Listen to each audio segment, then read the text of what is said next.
Namaste, mother fascists. Okay.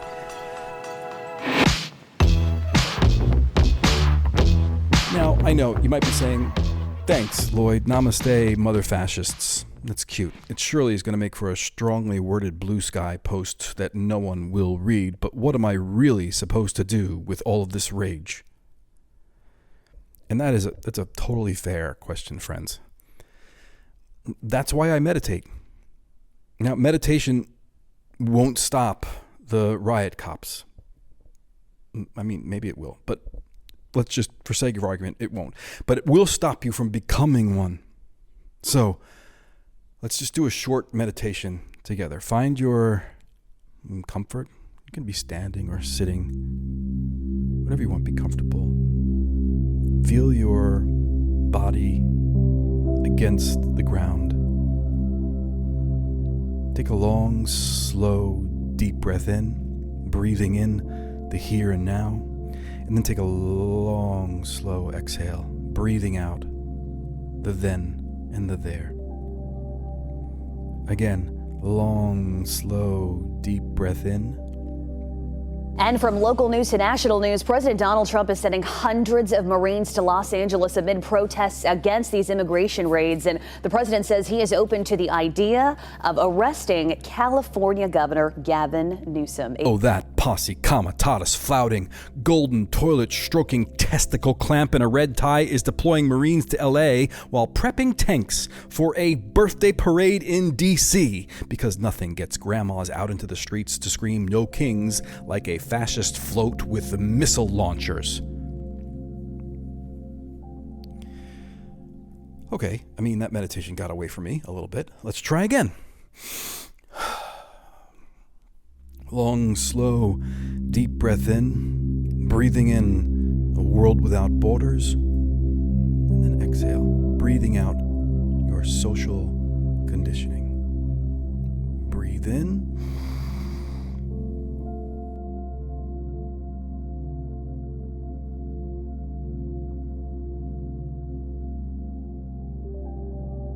After another night of skirmishes between protesters and police, 700 active duty Marines are joining the effort to quell the violence that erupted over the weekend in downtown Los Angeles, sent there by President Trump. I think it would have been a very bad situation. It was heading in the wrong direction.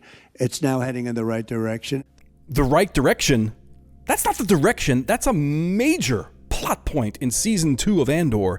And this is not a galaxy far, far away. It's downtown LA. And Californians, okay, here's how you get there, okay, traffic's crazy, so listen up. You're gonna get on Ocean Avenue and head south, but like not too south, or you're gonna end up in Venice, where someone will absolutely try to sell you a zine about lizard people. Then you take a sharp right on Pico, but only after you pass that organic market. You know, the one where you once saw James Woods buying mushroom jerky and muttering something about Alex Jones being misunderstood. Yeah, that one. So you stay on Pico for like a while.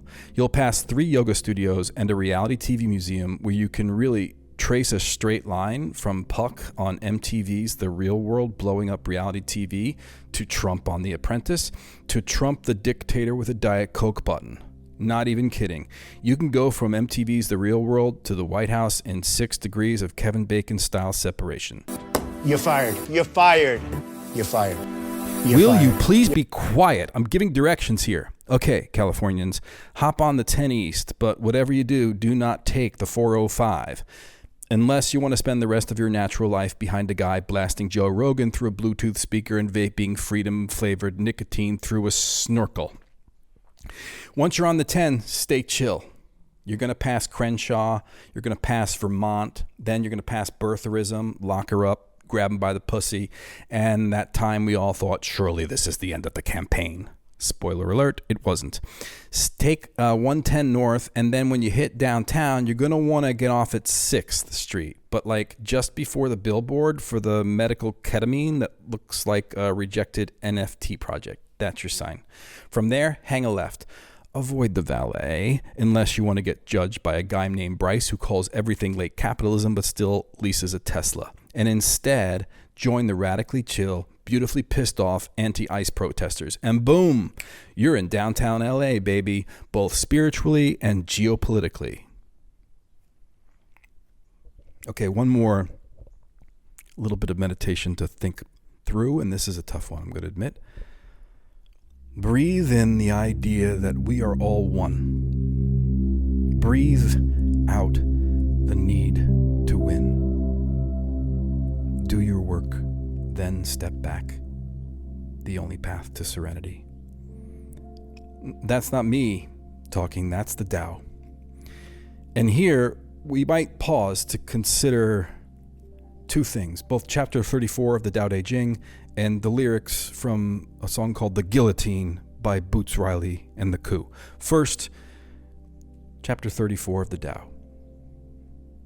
The great Tao flows everywhere.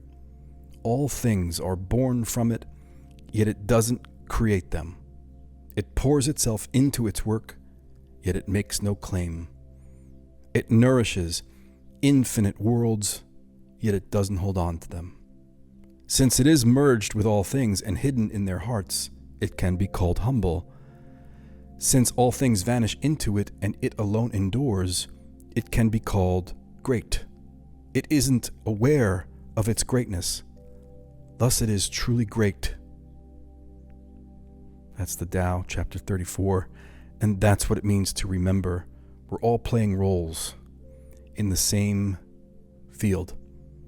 And sometimes, like Arjuna, you look around that field and realize your enemies are your kin. You see, Arjuna, the central human character in the Bhagavad Gita, and I know I'm jumping around a little bit here, is a warrior prince. If you don't know, think elite soldier with a conscience. He's about to go into battle against his own family, teachers, friends, and just before the fight starts, he has a full-on existential meltdown. He's like, why am I doing this? Is any of this worth it? What kind of a victory leaves you with your loved ones dead in the dirt? And that's when his charioteer, who just happens to be Krishna, aka God in disguise, gives him the cosmic pep talk. The result? The Bhagavad Gita, a spiritual manual for action without ego. Krishna tells him, you are not your fear. You are not your ego. You are your purpose. Show up, act with integrity, and let go of the outcome. Or to bring us back to present day, Los Angeles, and again, as promised, frame it through the lens of the ever so catchy words of Boots Riley and the Coos song, The Guillotine. They got the TV and we got the truth. They own the judges and we got the proof. We got hella people, they got helicopters, they got the bombs, and we got the guillotine. We got the guillotine, you better run. Don't talk about it. It's not a show. Be about it. It's about to blow.